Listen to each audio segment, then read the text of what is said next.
The following program is a production of Pioneer Public Television.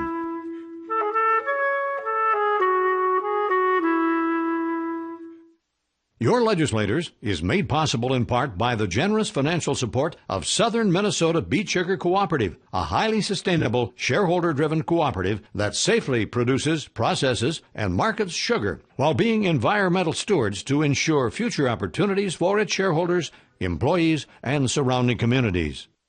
Additional support by MAPE members, making Minnesota clean waters, safe communities, quality education, and veterans care happen. We work hard for Minnesotans. And by Ask Me Council 5, a union of 43,000 members who advocate for excellence in public services, dignity in the workplace, and opportunity and prosperity for all working families.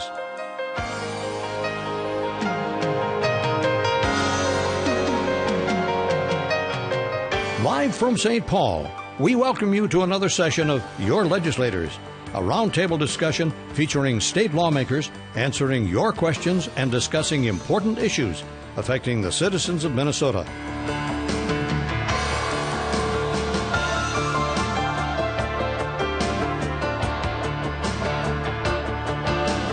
Join the conversation online on Twitter and Facebook.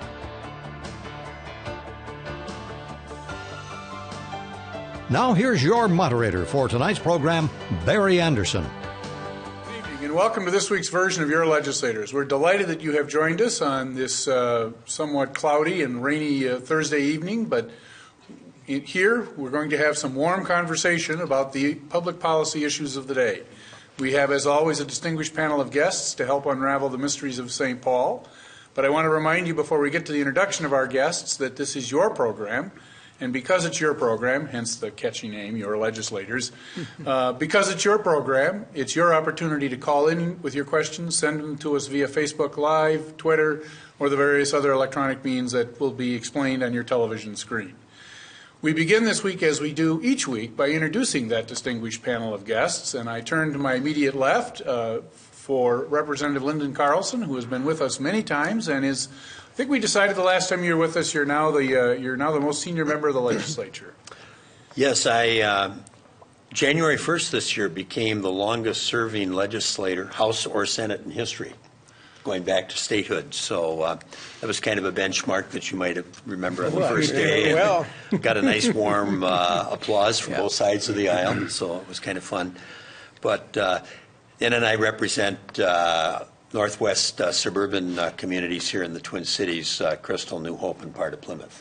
And as I recall your background, you've been with us many times, but you've got a teaching background, civics, social studies, history, and so forth. Yeah, I taught in southern Minnesota right out of college for a time down near Rochester, and then in 1965 I took a position with the Minneapolis Public Schools and worked there for 33 years, as you say, teaching social studies, mainly government and economics. Well, we're delighted to have you with us. Also joining us was with us earlier in the year from District 19, North Mankato, Senator Nick Frentz. Senator Frentz and I were just exchanging notes about Mankato because, of course, Mankato High School here, class of 73. But tell our viewers a little bit about yourself, your background, and what brings you to the legislature. Well, thanks for having me, Barry, and thanks, everybody. My name is Nick Frentz. I'm a senator from District 19. I've served a little bit shorter period of time than Representative Carlson. I'm in my 16th week. I live in North Mankato with my wife and 4 children, 3 of whom are grown up. I'm an attorney, and I'm very proud to be up here working with everybody in the legislature, and so far so good, I would say, for the people of Minnesota and what we've got done so far. All right, and also joining us from District 2, Park Rapids, Senator Paul Utke. Yes. All right. So we actually covered this territory earlier, but I couldn't remember it. So thank you for correcting me. Tell our viewers a little bit about yourself. Thank you. My hometown, or where I live now, is Park Rapids, Minnesota. I come out of Senate District 2 up in the northwestern part of the state. Like Senator Frentz, I measure my tenure in weeks rather than the years that Representative Carlson has. So we're enjoying our first year, our first term, and it's been a great 4 or 5 months, and we're hopefully wrapping this up real soon. That's our plans, to get our work done and be able to go back and see what happened back in our districts while we were down here in St. Paul. So it's Senator Idke, I happened to be in Park Rapids for a meeting the last couple of days, sort of non-work related kind of meeting, but it was a real privilege to sort of drive around your district. Got some awfully fine lakes and recreational territory up there. Yeah, it's a great area to live. My family and I have lived there since 1993, so we're not native to that area, but we've enjoyed it, and it's where everybody comes to for recreation and fun. So my wife and my daughters did partake in a lot of that, which was wonderful. They went and did a lot of the things that tourists did, like you just said, to come up there. I try to get out in the lakes and fish a little bit like the rest of them do, but work kind of got in the way of a lot of it, but it's a great place to live. Finally, joining us from District 10B, Aitkin, Minnesota, Representative Dale Lueck. Did I pronounce that? Got it right? Tell our viewers a little bit about yourself. I live just north of Mille Lacs Lake up in Aitkin County and represent all of Aitkin County and almost all of Crow Wing County, at least the rural parts of it, that District 10B. This is my second term in the legislature, and in another life I put 28 years in the Navy and then been retired a little over 20 years. So still on a new adventure. 3 years is just getting started, I think, as Representative Carlson probably will attest to. Just getting the hang of what's going on around here, but no, really privileged to serve, and I look forward to a good evening here tonight. So let's start with an issue that has had some discussion over the course of our program, going all the way back, frankly, to our very first program in early January, and that's the Real ID bill. And the reason it's significant is we're done with it. It's passed, signed, sealed, and delivered. And maybe somebody could update our viewers on exactly how that happened. Maybe we'll start with you, Senator Utke.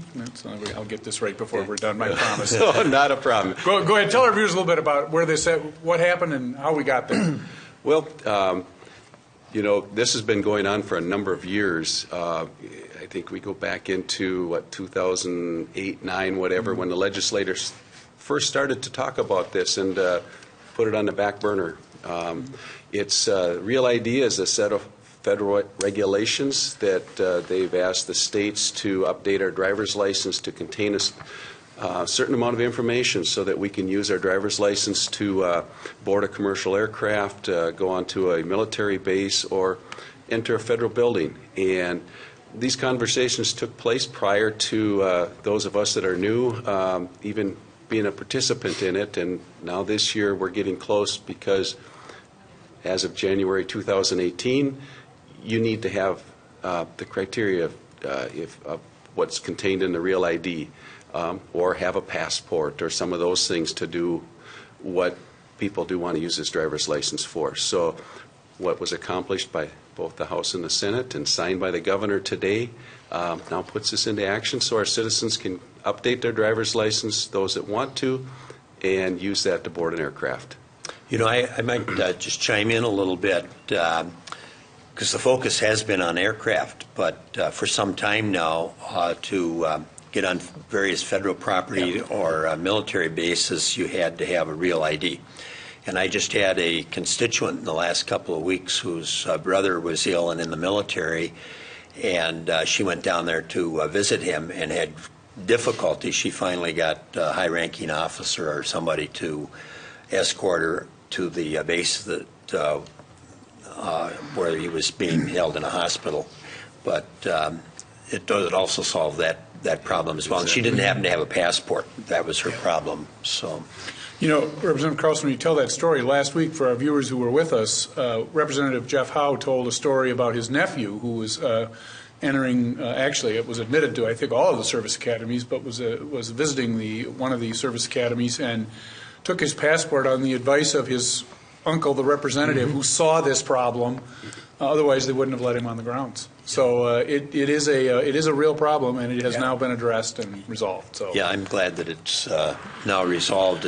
It was an issue for some time, and the big debate centered on privacy and what the role of the federal government should be in terms of requiring certain IDs. And So it took quite a while for Minnesota to get it resolved, but it was, as you point out, signed into law today.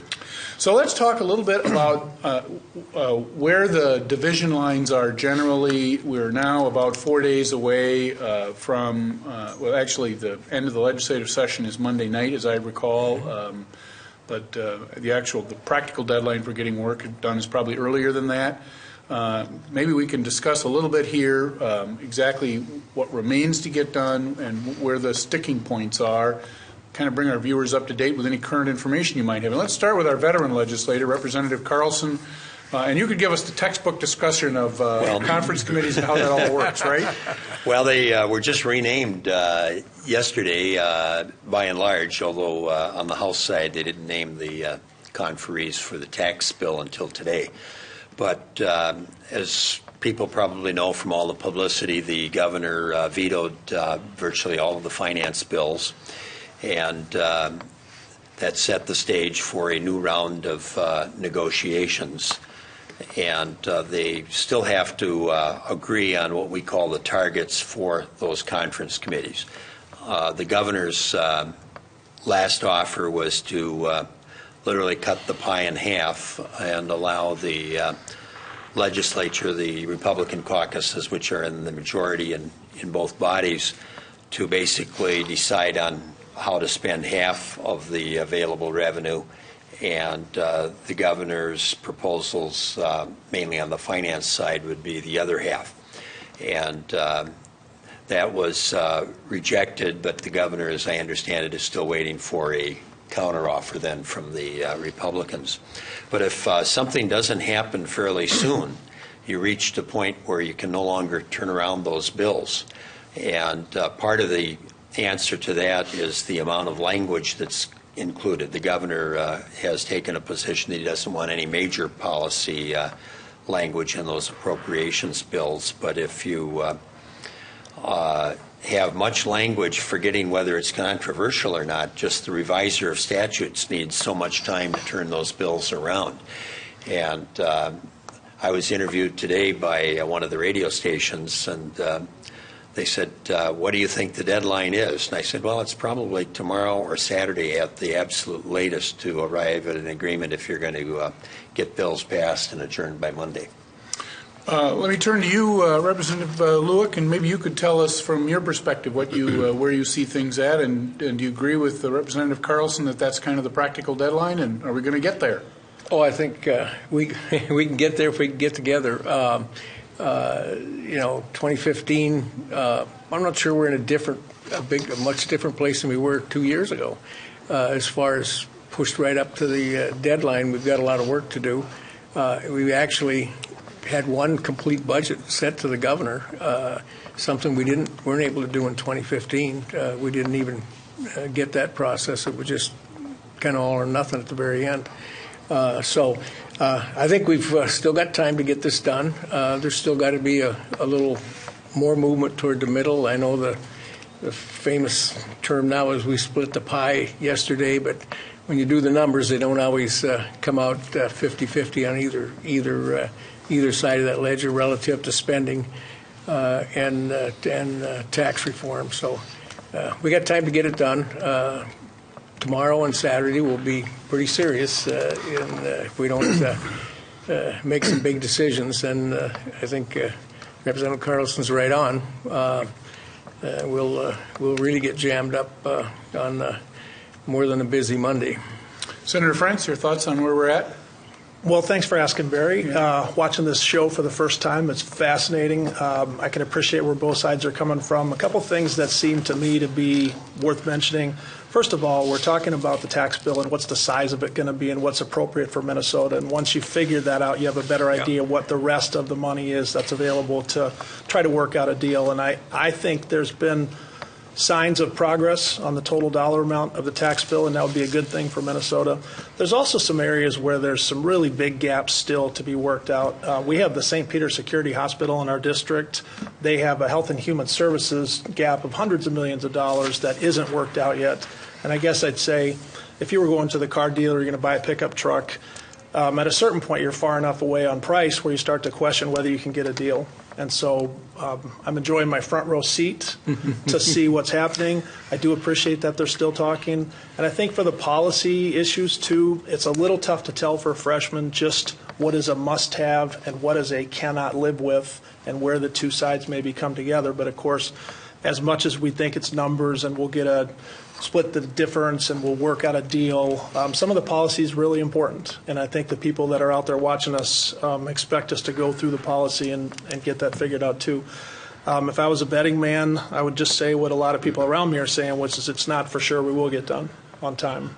And since I'm hoping to be back in Mankato Tuesday morning, I would just say my fingers are crossed, and we're planning to be here all weekend and have been told to expect to work right through, and we'll do that. You know, if I may, when the governor made the proposal of basically cutting the pie in half, it reminded me of when Jesse Ventura was governor, and the Senate was controlled by the Democrats, the House by the Republicans, and they went 1/3, 1/3, 1/3. Jesse Ventura, the governor, was able to write 1/3 of the compromise, and the Senate another third, and then the House. So this time it's a little different division with the Republicans in control of both House and Senate, and then a DFL governor. So hence the 50-50 approach. So it's an approach that's been used before. The Governor Ventura at the time was particularly concerned about, as I recall, license plate issues and concerns about water vehicles and other things, and he was able to get those addressed as a result of the deal. In his 1/3, yeah. In his 1/3, yes.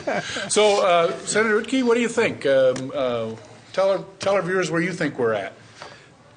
Well, it's kind of like a roller coaster ride. We get one message and things are looking better, and then all of a sudden they say, well, we got to take a step back and kind of regroup because there's some different reactions to the negotiations. So we do truly hope that progress is being made, and I know that there has been quite a bit of progress made, not enough to start to give us the global target numbers that we need to start putting some finishing touches on this. You know, a couple of the comments that were made here earlier with a lot of the policy and stuff, I do sit on the HHS conference committee, which is, you mentioned the human services side of things. Just that alone has got a lot of data in it as far as all the policy that affects, well, there's a human being at the end of everything in that budget item. So it's it takes into a lot of concerns from people from the very young to the old and all of those in between. And then you throw that into the whole mix if that's just 1 out of 10 of the major budget items. So there's a lot of work to be done, but I think we've got a lot of stuff accomplished to this point. Hopefully we're ready to take it over the finish line here shortly. We hope it's going to be a long weekend. That means we're working, we're getting things moved forward, and we want a successful end, successful for the people of Minnesota. So we have some questions from viewers about specific provisions. Some of these we may not know much about until the targets that have been discussed here have been established. But let's run through a few of these issues. A viewer from Kirkhoven wants to know what's the status of House File 608, Senate File 1414, which were bills designed to help beginning farmers with tax incentives. Anybody know what's happened with either of those two bills? Are they in any of these packages? Well, in a nutshell, there isn't a tax bill any longer because it was vetoed. And so they're really basically at square one relative to what issues will be addressed in the compromise that we're currently talking about. I don't recall if that was in both House and Senate provisions initially. I think it was or I know it was in the House bill. Yeah.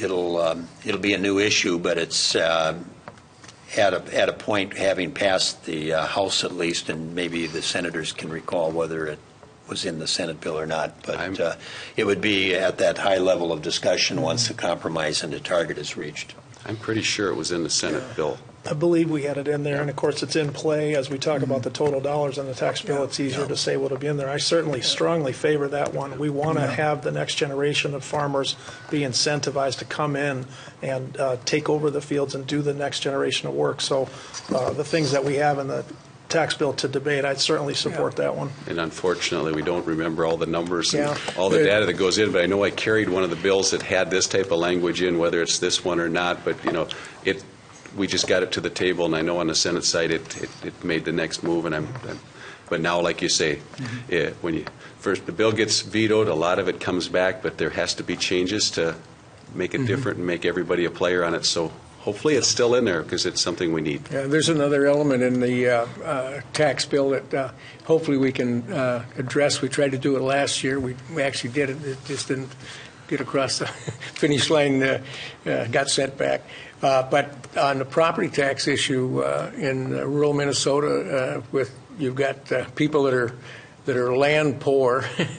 They've got some expensive property, and when you end up with a school referendum, that really ends up putting up quite a strain on the property taxes. And so there is a provision in that tax bill that would use some state money to relieve that. The one thing we don't want to do in that circumstance is in any way upset the situation for a referendum for a local school building. We've still got to get that done. But on the other hand, we can't break people up in business on property taxes doing it. So I hope, certainly that stays in there in some way, shape, or form, one way or another, because folks might think ag is going great guns right now, but the prices out there are not real good. People are getting by, but it's not like it was a few years ago. And I speak from experience. I've still got a few cows up at Aiken. I just want to agree with you, Representative. We had a school bond referendum fail just this year in Cleveland, Minnesota, which is actually just outside of my district and Senator Draheim's district. And that seems like a very reasonable way to allow farmers to vote on school bond referendums on the merits without having the question be, can I afford to see this pass? Because rural communities need their schools. It's often a center of the community in addition to where the kids get smarter. We just had the same thing in my district, rural school, because in my area, everybody's a rural school. Park Rapids, where I live, is 3,900 population, and that's the largest city in my whole district. So it's a lot of small towns, very rural, and one of the small schools had a referendum, and it failed 2 weeks ago, and it's heavily rural with farming and all that acreage, and I think this bill language would be a big asset to all of our rural schools. I think being a member of the tax committee, I have to say that this was not a controversial provision, and the governor had his reasons for vetoing the tax bill, but his veto message didn't focus on the ag issue at all. So I would say you can't predict what the outcome will be totally, but being it's not one of the controversial provisions in the bill, I would say to your listener, stay tuned, but it would probably have a high probability of making it. Senator Friends, I'll just tell you that this is the second week in a row we've had a discussion about the wonderful Cleveland Public School, because your colleague on the House side was here last week bragging up the Cleveland School. So we're 2 weeks in a row on that now. So well, he's dead on talking about some of their successes athletically, and I guess talking about the referendum. I have a lot of faith in those residents. They know what they're voting on, and if we had this particular provision, which I think had bipartisan support, absolutely, the people in Cleveland, I think, would be a lot happier, and they'd have some schools. And we could talk about that. I promise not to bring it up if you have me back next week. All right, very good, very good. So a viewer from Little Falls is concerned about the trapping issue, and I want to give some background to our panel here. There was a lot of discussion about this early in our program. We haven't had much the last couple of months, but this viewer is concerned. There was some language removed on the House side, which, according to the viewer, required trappers to get written permission before setting traps. This viewer thinks it was a good idea to have that language there. He's concerned about trapping issues. Obviously, this is a question where there's arguments on both sides. Somebody bring us up to date. What's going on that bill? I can probably speak to that. I've been pinged on because I was one of those people that felt that what we've done here is put a target on trappers' backs. I trapped when I was a kid. When my grandkids come home Thanksgiving and Christmas, we go out and do that. Boy, where I live, we don't have an issue with people setting traps on other people's land. That's really a unusual circumstance. So I mean, we've got a situation where we got people that have a real issue with trapping, period. And I think we've blown a situation completely out of context here. And we're picking on one particular small element of people. I don't hear anybody wanting to put that same restriction on any human being that steps on another person's property, because out in rural Minnesota, it's kind of a northern European approach. When you got to walk someplace, it's nice to cut across people's property, so we don't get too excited about that. Frankly, we don't have trappers out there running around, sneaking around, putting traps on other people's property. I mean, I've never seen it happen where I live, and I am involved in that community. Do you know if any of these bills have survived the legislative process, or if any of them are likely to make it to the governor's desk? And I understand there are competing bills, that they're on both sides of this question, apparently. From my understanding, there was a provision that was attempted to, and I'll speak only from the House's perspective, attempted to be amended into the Environmental Natural Resources Bill. I sit on that committee. It didn't go anywhere there. Overwhelmingly defeated. And then we had an attempt to amend that again on the House floor here 2 weeks ago, and didn't go anywhere there. And again, we teach, as a youngster, you can't even get a trapping license unless you've been trained and are certified. But we're just chasing something that I think is aimed at putting in more pressure on people that are out there doing something legitimately legal, and certainly not running around intentionally invading other people's property. I just don't see it, and I live in that world. And again, my dad taught me to trap 60-some years ago, and boy, the first part of that was, if you're going to go think about trapping on a neighbor's property, the first thing you do is went and got permission. Absolutely. Anybody else on the trapping question? No, but I think it's probably just like you said, Representative Lewick, is that we have communities that see trapping differently. Our family, grew up hunting. I don't know if they trapped, but I think you want to respect that. You have stories talking about how there'll be a trap set in a suburban yard.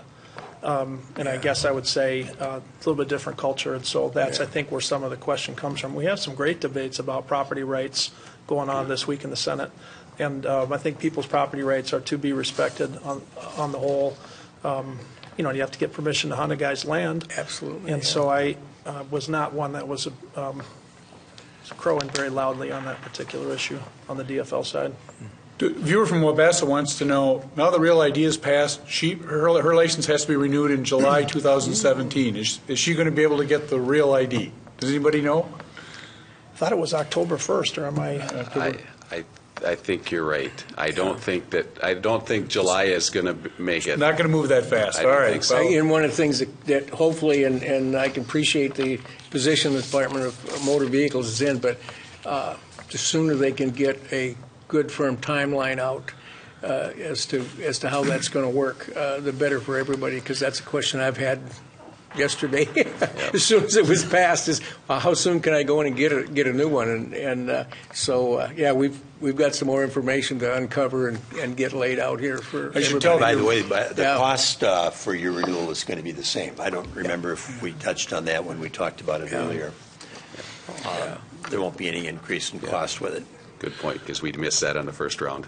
A viewer from Nisswa wants to talk about this. Viewer is concerned about teacher licensure, and the viewer is concerned about teachers who don't have a 4-year degree and being granted licenses. This question about teacher licensure, of course, has been around a while. It's some concern, and I understand that the governor vetoed a bill that touched on this issue. Maybe somebody can bring us up to date. I guess we'll look to you, Representative Carlson. You spent some time in the classroom. And then we'll go around the table on this licensure question. Yeah, I was one that was opposed to the bill when it went through the Minnesota House, and I kind of thought the governor, with his past history, there would be a pretty good chance that he would veto it, which he did do today. So I suspect this late in the session, the issue is probably over until next year if somebody chooses to bring it up again. But I'm a strong believer in any number of professions being appropriately prepared, educated, and that would be part of my concern that this bill had different tiers of licensure, and I just come down on the side to want to make sure that my children are all adults now, but if my children were in the classroom, that they had an appropriately educated and trained educator. Senator Frantz? Well, if you like drama, I said on my weekly video today I thought it was the toughest vote I'd taken so far this session, therefore the toughest of my young career. You have these very real competing interests. We want teachers to come into the professions. We have trouble getting teachers in rural schools. And we, on the other hand, don't want to undermine the quality of teachers. That's what's made Minnesota schools great, and that's where a lot of great kids have come from. I just felt it was a very close call. I voted no. I thought in the end a couple factors convinced me that it would be a threat to the quality of teaching, and we want it to be as great as it's always been. And I had some other concerns about some of the Tier 1 provisions, which we could probably talk about all night. But as you know, there were 4 tiers, and I really did think it was difficult. I really do think we have a teacher shortage, and we better figure out a way to address it. And this also would have responded very appropriately to the legislative auditor's report, which said you've got to get teacher licensing under one roof. We have multiple houses that you have to go through, and so that was the best part of the bill, I thought. And, you know, we take a lot of votes. We probably have weeks where we have 50 or 60 votes between amendments and bills. I just thought it was a very tough one. I come from a family where dad was a teacher, mom was a teacher, brother's a teacher, sister's a teacher. So that's why they say Nick is the dumbest of the 3 kids. Senator Ritke, what do you think? It's something. I was on the E12 policy committee, so we worked on this throughout the session. It's something I fully supported. Coming from my area of the district, I heard it starting last December already when I met with all the superintendents from northwestern Minnesota, the teacher shortage, whether it's getting teachers into the classroom. And then, of course, I'm not far from North Dakota, and our licensure process is out of touch. Qualified teachers coming into the state and having to go through all the processes to get their license, they don't do it, even at the administration level. So that was one of the issues, trying to put teachers into the classroom. And in some cases, you've got a very high-quality person, but this would have got them in for a year. And this wasn't a place where we wanted to keep the teachers. There are some teachers that would have stayed here. They might be the shop teachers, depending upon what the schools had. If you got into shop, welding, automotives, those teachers are going to be your community experts. You don't get to the expertise they have in a 4-year college or those type of things. You go to school, but you go out into the profession, and those that have the desire to work with young people and teach them and instruct them can come in and get this 1-year licensure. But it wasn't a place probably where all of them would stay, because you renewed the contract every year. It wasn't something that you gained tenure from, and you didn't have the benefits and stuff of the tiers 2, 3, and 4. Our schools would have wanted to get teachers up to the level 4, get fully licensed, just like the rest of the teachers are today. But it would have helped put teachers in the classroom, and in our part of the state, extremely important to fill some of those openings. And so that's why I supported it. There was a lot of good things to it. We know the result today. It got vetoed, so now we're back to the drawing board. And it was mentioned, a lot of these things did come from the OLA report. There was a lot of time spent by people from both sides of the aisle over the summer and the fall putting all of these things together. So it wasn't something that just was a spur of the moment, let's try this. There was a lot of effort put into it, but we need to go put a little more effort into it. Representative Lode? Well, I did vote for the bill in the House of Representatives, and I based it on two things. And I'm sort of same thing in sisters, brother-in-laws. Half my nieces and nephews are school teachers. But 2 things. One is, and I'm no expert at all in this area, but I just looked at that whole licensure thing, and it looks like a flat soup sandwich. just to be cold and brutal. The other one, and because I moved around 28 years, my family did, in the service, when you see bright young families with a career wife in particular moving around with teaching credentials, we got a problem across the country. And they're just, they can become a teacher's aide because that process to move from one state to another, no matter how brilliant they are, and boy, you're talking about some top shelf people. I saw that with friends and neighbors, people I served with. And I've got one of my nieces still a kindergarten teacher, 25 years in, just a prince of a young lady.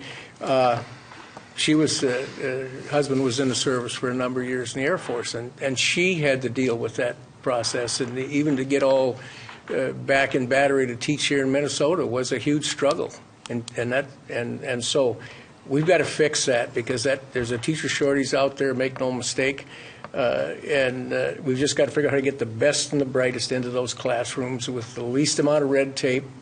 Quality controls is critical, but like I say, that licensure thing just looks like a soup sandwich, but that's from Elaine looking at it. I saw it with my daughter in the other direction. Yeah. She graduated from University of Minnesota, Morris, and licensed to teach in Minnesota, and interesting enough in North Dakota. Her first job was in Grand Forks, and married a fellow that was a pilot, and they ended up living just out of Cincinnati, but in northern Kentucky. Now, her field was like her dad's, social studies, and she did have to meet certain requirements moving from Minnesota to Kentucky. There were things like the history of Kentucky and so on, and as you might understand as a social studies teacher, you should understand the state that you're teaching in, and so I think she had 2 or 3 courses that she had to take to get her full licensure in Kentucky, but she did that right away. And by the way, as a proud father, I have to point something out. She was, for her school district, this year, the Teacher of the Year. Wow. Wonderful. And so my wife and I, we went down there. They had a nice banquet, and the principal, when he introduced her, and she gave her, I gave a nice speech, but when he introduced her, she's been down there for 20 years, said she still has her Minnesota accent, so she hasn't. The accent that Minnesotans don't have. Right, that we don't have. Never have no accent. That's right. No wonder she's Teacher of the Year.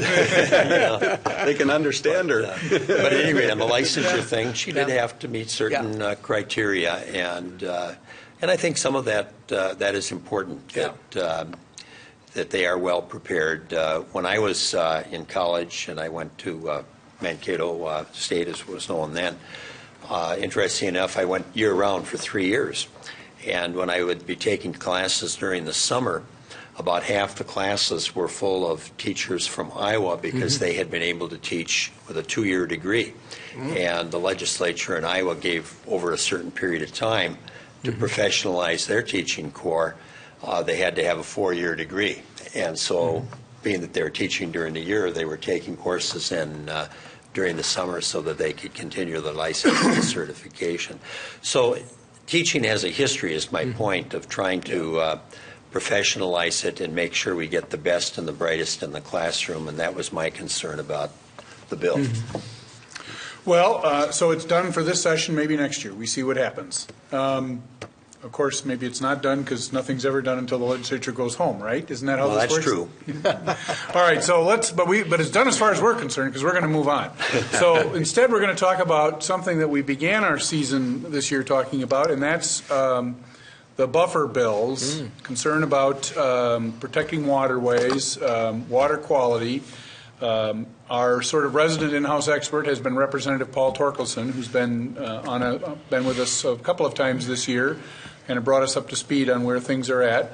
Now, who would like to take a run at letting us in on where that bill or those bills stand at this point in the legislative session? Should we start with you, Senator? Well, as you know, I represent Nicollet County, which is about 95% rural, and live there too. Right now, what we have is a proposal, since veto, to delay the buffer strip implementation 2 years.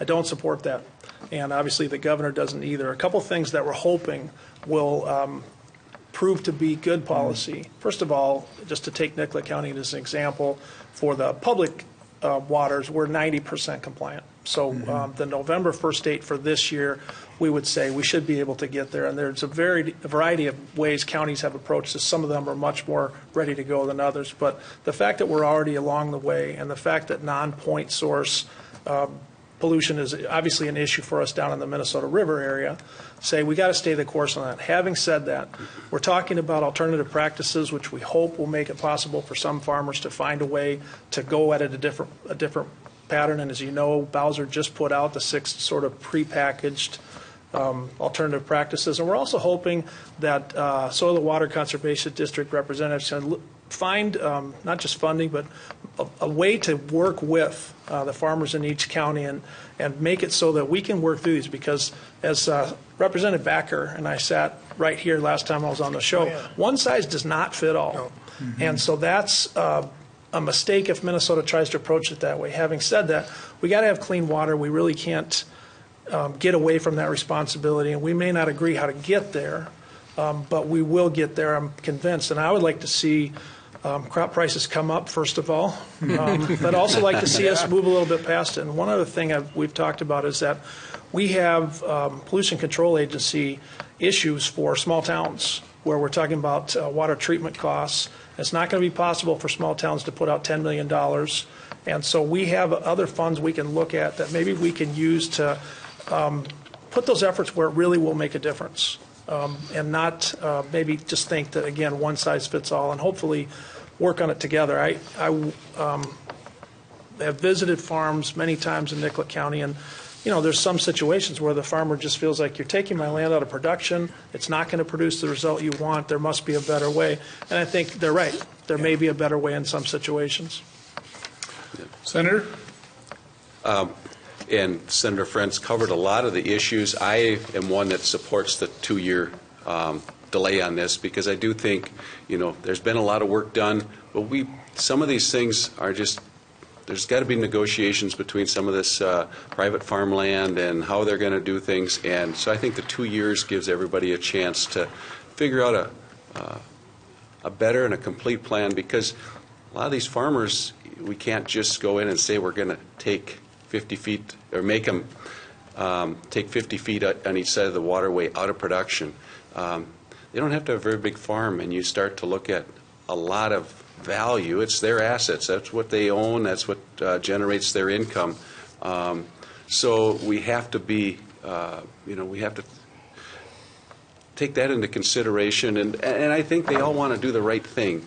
But in some cases, they just need a little more time, too. And in working with the soil and water districts, and like you said, one size doesn't fit all. And the soil types are different throughout the state, and there's different contours to this land. So I'm one that thinks the 2 years is a good deal. We need a little more time to work through this to finish it up. Now, that's been vetoed, though. Is that correct? Well, that was in the original bill, like all of our committee bills. So yes, that's vetoed. Now we'll come back as what's in the next bill.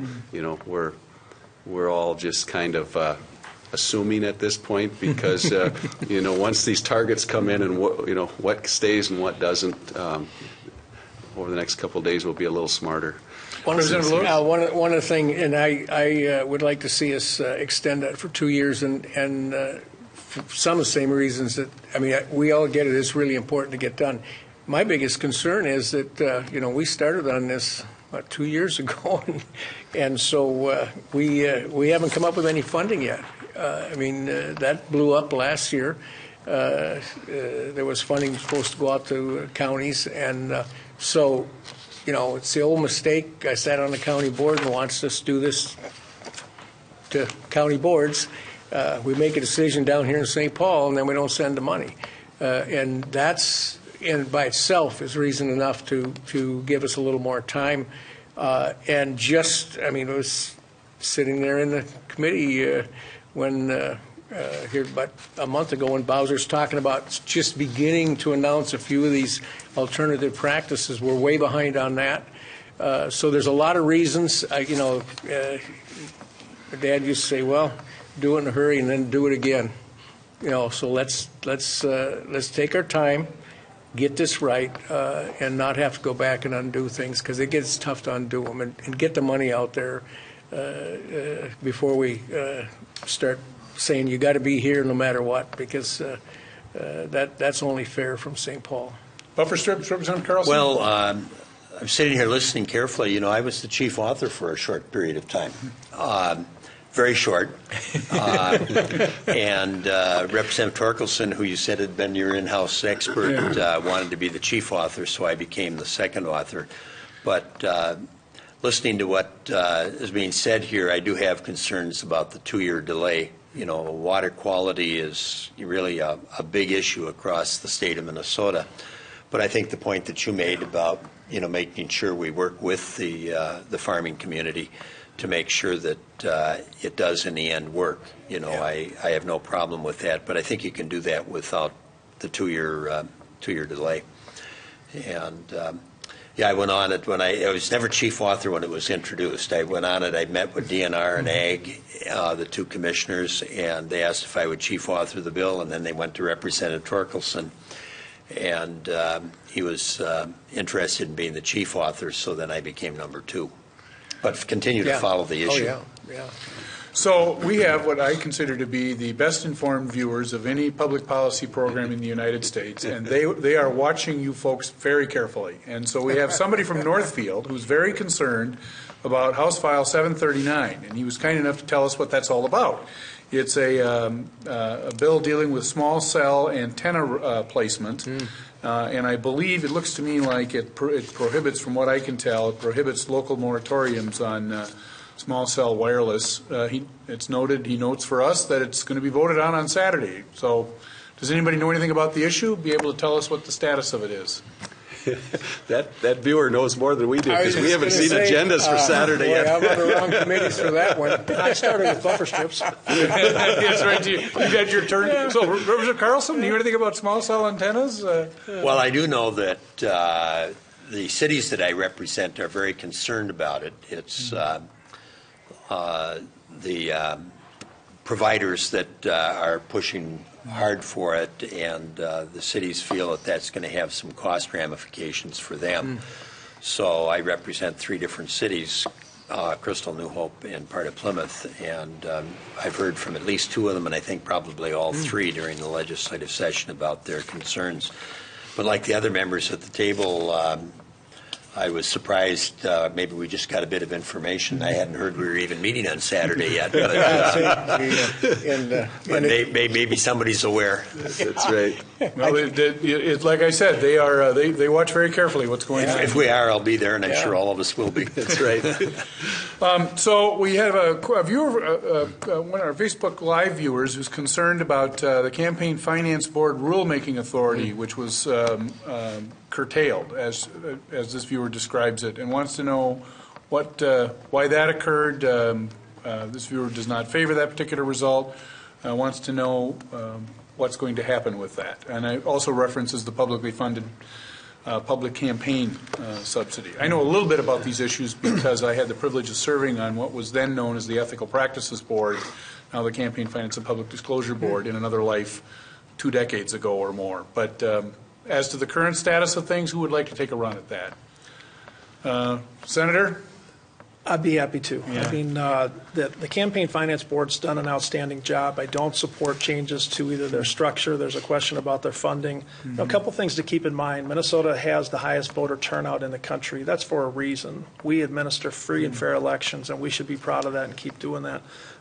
Another way to look at it is that more than one governor have said, I will not support things that are not bipartisan when it comes to affecting the Campaign Finance Board or elections. And, looking, my own experience with the Campaign Finance Board's just this one time around, but they're recognized for making information available. You can see what people have raised. You can see who their donors are. As far as the public participation, I kind of like that. And I like things that would allow the campaigns to stay relatively affordable for any candidate that wants to run. So things that allow public subsidy, I think, benefit the process. And if nothing else, you'd say those are certainly fair to all sides. There's not one side that benefits from a public subsidy. So that's how I see it. And I certainly get the impression Governor Dayton would not be likely to sign any bills that would affect elections in that way. Yeah, and, all of the items that the viewer listed, of course, were in the bill that got vetoed. I know that they're coming, we'll be seeing them again. There are some changes that they're hoping to still keep, but probably the elimination is not going to be one of them. I mean, everybody can look at it and talk about fairness one way or the other, and it depends about who the author is and what they consider that. But I guess the word, what I heard in conversations, we're going to see it, but they're hoping for a few changes. So it's kind of like the viewer that said we're going to work on Saturday. We know we probably are, but we haven't got that schedule, and it's kind of like this. What will the final version look like? But, it's on the table. We'll have to call that viewer. Yes. What's Go ahead, Representative Carlson. I was just going to say, I didn't realize that you'd been on the board, but Long time ago. I voted to help create it a long time ago as well, and I truly think they've done a good job through the years. And quite frankly, they're very helpful to candidates. If you have a question about the law, when I've called or candidates have called me and have a question, I'll refer them to the Campaign Finance Board, and they give out good information so that people don't commit errors by mistake. Mm-hmm. So I would be very complimentary of them historically in that regard. One thing that I don't think the viewer mentioned was that if you participate in the public subsidy, then you agree to accept campaign spending limits, which I think is vitally important. That way it reduces just simply the amount of money that's being spent. Now, we do have a side issue now with independent expenditures growing and growing and growing every election cycle. But at least the individual candidate and the vast majority of candidates accept the public funding, then agree to campaign spending limits. So that's something that I feel would be important to retain, basically along with current law. Representative Luke? Well, I haven't followed that really closely, but a lot of times we make a first attempt to make some big changes, and then we back up and make some reasonable adjustments. And I would say there probably some reasonable adjustments might need to be made. But I think that business of the outside expenditures is one we're going to wrestle with a long time, because there's apparently no limits on that. And so if you're sitting there in a really heated campaign in a district, you basically got your hands tied with that spending limit and no control over what goes on around you. But that's the world we live in. That's democracy. Well, like I say, that's a dilemma. That's outside of the campaign finance board and the spending limits. That's Citizens United, U.S. Supreme Court decision. So there's little control that we have of that right now. Now, some people have proposed things like a constitutional amendment. Perhaps if there's a change in the makeup of the court, they might reconsider Citizens United. But it has really unleashed a lot of expenditures that the candidates have no control over. Yeah. That's, in fact, it's against the law if you did try to coordinate with those independent expenditures. So there's some real problems there that I think need to be addressed, but part of that is due to the federal courts. And it's a complicated topic because you can trace campaign finance reform through a variety of court decisions going all the way back at least to Buckley versus Vallejo in 1977 or 78. So it's a complicated topic, to say the least. All right, so we had a question from a viewer about the status of the Appleton prison. Is there going to be any action on the Appleton prison issue this session? Anybody know anything about that? I know there have been various bills introduced. I guess my question is there anything that's likely to pass and go to the governor and get signed? I think the latest language, of course, everything we refer to as in the bill are in the bills or were in the bills that are vetoed, and we're starting over. But that's the baseline you start from again. Those bills don't go away. That's where you start from and make changes to them. And the language was, I think, with the Appleton prison was basically it was if they looked to expand the prisons, they had to basically get a quote or entertain that option first before they went on to any other type of new building and such. So it's there isn't a purchase, there isn't any of that right now, but it's kind of that first step if we're expanding our prison system. Appleton Prison, anybody else? I thought, asking the state to look at what it would cost to buy it was a reasonable thing to include. I don't favor a private prison. I certainly don't want anybody who's in the business of profiting on prisoners. But I thought that step was reasonable. If I read the newspapers correctly, they got an estimate, and it was about 8 times what the assessed value was or something like that. So it didn't look like a sale was going to be imminent no matter what we passed. And I guess the other question would be our state's prison population and which way is it heading? And that's a whole other topic for a whole other show, but it would make a difference if we were certain that our prison population was going to be increasing. And we certainly want to have jobs in all our communities, so the community there would certainly like to have work and a bone to be chewed about how best to do that. So we have about 30 seconds left. One of our viewers from St. Paul wants to know about any constitutional amendments that might have passed or might be passed, go on the ballot in 2018. Very quickly, constitutional amendments are generally not taken up by the legislature until the second year of the biennium. And so there hasn't been anything that's gone through either body. Yep, nothing this year. Finally, just in the few seconds we have left, a viewer from LaPorte, Minnesota wants to know about our 2 veteran homes, any particular legislation that affects those, very quickly. There's a legislation in the system for both the Montevideo and the Bemidji. Again, what's going to make it out, but both of them were. Legislation was in the system for both. All right, very good. That concludes our program for this evening. I want to thank our viewers for joining us this evening. I want to remind you we'll be back to you next week. We hope to have with us, for your benefit, some representatives of leadership to talk about what happened in the preceding week, whatever that might be.